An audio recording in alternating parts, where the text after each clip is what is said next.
Film की शुरुआत Ohio से होती है, जहां कर्टिस को एक प्रलयकारी सपना आता है। बारिश जो ताजा मोटर ओनियल जैसी दिखती है और अजीब आवाजें सुनाई देती हैं। वह यह सब अपनी पत्नी सामंथा और उनकी बधिर बेटी हन्ना से छिपाता है। नाश्ते के बाद दिन की योजनाओं पर चर्चा करके कर्टिस अपने कंस्ट्रक्शन कंपनी के काम पर चला जाता है। भारी बारिश के कारण उसका काम रुक जाता है और वह अपने दोस्तों के साथ बाहर चला जाता है। रात को देर से वह अपने दोस्त डुआर्टे को घर छोड़ता है। कार में बात करते हुए डुआर्टे कहता है कि कर्टिस की जिंदगी बहुत खूबसूरत है, जिस पर कर्टिस जवाब देता है कि चीजें हमेशा वैसी नहीं होती जैसी दिखती हैं। तभी डुआर्टे की पत्नी उसे लेने आती है। कर्टिस घर आता है, बेटी को देखता है। सामंथा पीछे से गले लगाती है और कहती है कि हन्ना अभी भी दूसरे बच्चों के साथ नहीं खेलती, उसे चिंता है। वह कर्टिस से पिछवाड़े का कचरा साफ करने को भी कहती है। जब कर्टिस कचरा उठा रहा होता है, तभी एक बड़ा तूफान आता है। बिजली गिरती है और उनका कुत्ता पागल की तरह भौंकने लगता है। फिर कुत्ता कर्टिस पर हमला करता है और तभी वह जाग जाता है। यह फिर उसका एक सपना था। वह चिंतित होकर बैठ जाता है, सोचता है कि कहीं उसका कुत्ता सच में अजीब तो नहीं हो रहा। काम पर भी वह अपने हाथ को देखता रहता है, परेशान और विचलित। काम शुरू करने से पहले वह दुकान जाकर कुत्ते के लिए एक डॉग हाउस और बाड़ खरीदता है। काम के दौरान कर्टिस को काले पक्षियों का झुंड दिखता है और उसे लगता है कि यह कोई बुरा संकेत है। घर पर वह हन्ना के बधिर स्कूल की मुलाकात भूल जाता है, जिससे सामंथा थोड़ी नाराज होती है। कर्टिस के हर सपने की शुरुआत तेल जैसी बारिश से होती है और इस बार भी वही होता है। वह गाड़ी चला रहा होता है, बारिश में कुछ नहीं दिखता और अचानक वह टकरा जाता है। फिर उसे भ्रम होता है कि कोई उसकी बेटी को छीनकर उसका गला दबा रहा है। वह डर के मारे जाग जाता है। सामंथा और हन्ना अपने सेल्स बूथ पर जाती हैं, जबकि कर्टिस बीमार लगने के कारण घर पर ही रहता है। वह अपने कुत्ते के लिए बाड़ वाला घर बनाता है और उससे माफी मांगता है। फिर उसे शेल्टर की चाबी मिलती है और वह उसकी हालत देखने जाता है। सेल्स बूथ पर सामंथा एक ग्राहक से नाराज होती है, जिसने उसके प्रोडक्ट की कीमत कम कर दी थी। फिर भी वह पैसे की जरूरत के कारण सौदा कर लेती है। वह कर्टिस से पूछती है कि उसने कुत्ते को बाहर क्यों रखा, क्योंकि वह हमेशा अंदर रहा है। कर्टिस कहता है कि वह उसका कुत्ता है और अब बाहर रहेगा। कर्टिस को एक और डरावना सपना आता है। फिर बारिश होती है। हन्ना खिड़की से बाहर देख रही होती है। एक आदमी खड़ा होता है। जमीन कांपने लगती है। बिजली चली जाती है और वह आदमी दरवाजा तोड़ने की कोशिश करता है। घर का फर्नीचर हवा में उड़ने लगता है। कर्टिस दर्द में तड़पता है और जाग जाता है। उसने बिस्तर गीला कर दिया है। उसकी पत्नी आती है, पूछती है कि क्या वह ठीक है, क्या रात के खाने की योजना रद्द कर दे। कर्टिस कहता है नहीं, वह ठीक है। वह चादरें साफ करता है, फिर बेटी को लाइब्रेरी ले जाता है और मानसिक बीमारी पर किताबें लेता है। लौटते वक्त वह दुकान से बहुत सारे डिब्बा बंद खाने का सामान खरीदता है।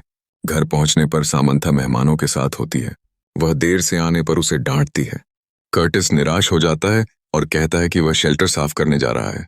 सुबह वह डॉक्टर से मिलता है और नींद की दवा मांगता है। डॉक्टर कहता है कि 4 रातों की नींद की कमी से फैसला नहीं किया जा सकता, लेकिन फिर भी दवा और कोलंबस के एक मनोचिकित्सक का नंबर दे देता है। कर्टिस दवा लेता है और आखिरकार चैन की नींद सोता है। अगली सुबह सामंथा नोटिस करती है कि वह बेहतर दिख रहा है। काम पर कर्टिस को गरज सुनाई देती है, लेकिन डुआर्टे कुछ नहीं सुन पाता और आसमान साफ होता है। कर्टिस को घबराहट होती है, उल्टी भी आती है और वह घर लौट जाता है। अब उसकी चिंता बढ़ रही है, इसलिए वह सारा ध्यान शेल्टर बनाने में लगा देता है। वह कंटेनर खरीदता है और अपनी माँ सारा से मिलने जाता है, जिसे पैरानॉइड स्किज़ोफ्रेनिया है। उसे यह बीमारी उसी उम्र में हुई थी जितनी उम्र अब कर्टिस की है। कर्टिस उससे पूछता है कि यह कैसे शुरू हुई थी, सोचते हुए कि शायद वह भी मानसिक रूप से बीमार है।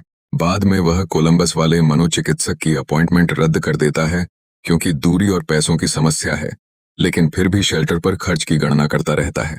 वह घर सुधार लोन लेता है, जो वह वहन नहीं कर सकता, और सामंथा से कुछ नहीं बताता। वह डुआर्टे से मदद मांगता है। डुआर्टे पूछता है कि क्या वह ठीक है, तो वह कहता है नहीं। कर्टिस एक मुफ्त क्लिनिक में काउंसलर से मिलता है और अपने परिवार के मानसिक इतिहास के बारे में बताता है, लेकिन वह उसकी मदद नहीं कर पाती क्योंकि वह प्रमाणित मनोचिकित्सक नहीं है। कर्टिस को वास्तविकता और भ्रम में फर्क करना मुश्किल होने लगता है। वह अपनी पत्नी और बेटी के साथ कार में कहता है, क्या कोई और ये देख रहा है? बिजली गिरती है। वह अपने काम के नियम तोड़कर कंपनी का उपकरण ले आता है और डुआर्टे की मदद से शेल्टर बनाना शुरू कर देता है। सामंथा घर लौटती है और नाराज होती है कि उसने न तो लोन के बारे में बताया, न शेल्टर के बारे में। कर्टिस ज्यादा नींद की दवा लेने से दौरा पड़ने पर अस्पताल पहुंचता है। ठीक होने के बाद वह आखिरकार सामंथा को अपने सारे सपनों के बारे में बताता है। वह कहता है कि उसे उम्मीद है सामंथा समझेगी कि वह ऐसा क्यों बर्ताव कर रहा था। वह यह भी बताता है कि आखिरी सपने में डुआर्टे ने उस पर पिकैक्स से हमला किया था। इसके बाद वह अपने ऊपरी अधिकारियों से डुआर्टे को अपनी टीम से हटाने की गुजारिश करता है।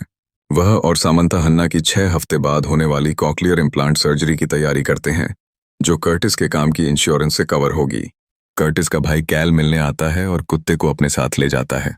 एक और सपने में कर्टिस को गरज सुनाई देती है।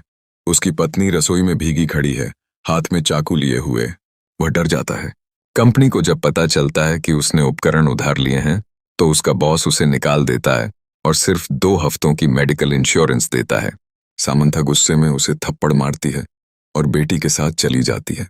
कर्टिस को पता चलता है कि उसका काउंसलर ट्रांसफर हो गया है और उसकी जगह नया आया है, तो वह बाहर चला जाता है।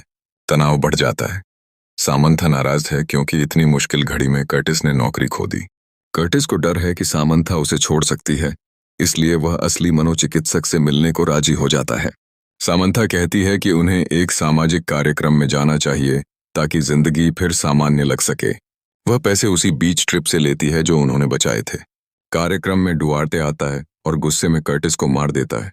कर्टिस भड़क जाता है, उसे गिरा देता है, मेज पलट देता है और सब पर चिल्लाता है, एक बड़ा तूफान आने वाला है और तुम में से कोई तैयार नहीं है। अब पूरा पड़ोस उनके खिलाफ हो गया है। जब कर्टिस अपनी कार ठीक कर रहा होता है, हन्ना सड़क पर चली जाती है। वह उसे पकड़ता है और देखता है कि पक्षियों का झुंड उड़ रहा है और तूफान आ रहा है। पक्षी आसमान से गिरने लगते हैं और टॉर्नेडो की चेतावनी सुनाई देती है। यह एक सपना था, पर चेतावनी की आवाज असली थी। वे हन्ना को पकड़ते हैं और शेल्टर की ओर भागते हैं। गैस मास्क पहनकर वे सो जाते हैं। सामंथा उसे जगाती है और कहती है कि मास्क उतारो। वह कहता है कि तूफान अभी खत्म नहीं हुआ। सामंथा उसे दरवाजा खोलने की विनती करती है और कहती है कि यह सिर्फ उसकी कल्पना है। आखिरकार कर्टिस दरवाजा खोलता है। तेज धूप है, तूफान गुजर चुका है। लोग अपने घरों की सफाई कर रहे हैं। बिजली कंपनी की गाड़ियां खड़ी हैं। मनोचिकित्सक सलाह देता है कि वे अपनी वार्षिक बीच यात्रा पर जाएं, लेकिन लौटने पर कर्टिस को इलाज के लिए परिवार से दूर किसी सुविधा केंद्र में रहना होगा। मर्टल बीच पर जब कर्टिस रेत के महल बना रहा होता है, हन्ना तूफान का इशारा करती है। सामंथा बाहर आती है। तभी वह वही गाढ़ी ओनेल जैसी बारिश महसूस करती है जो कर्टिस ने अपने सपनों में देखी थी। वह ऊपर देखती है। समुद्र पर विशाल काले बादल मंडरा रहे हैं। बवंडर जैसे जलस्तंभ नीचे उतर रहे हैं और समुद्र पीछे खींचने लगता है जैसे सुनामी आने वाली हो। सामंथा और कर्टिस एक दूसरे को देखते हैं। सामंथा धीरे से कहती है, ठीक है।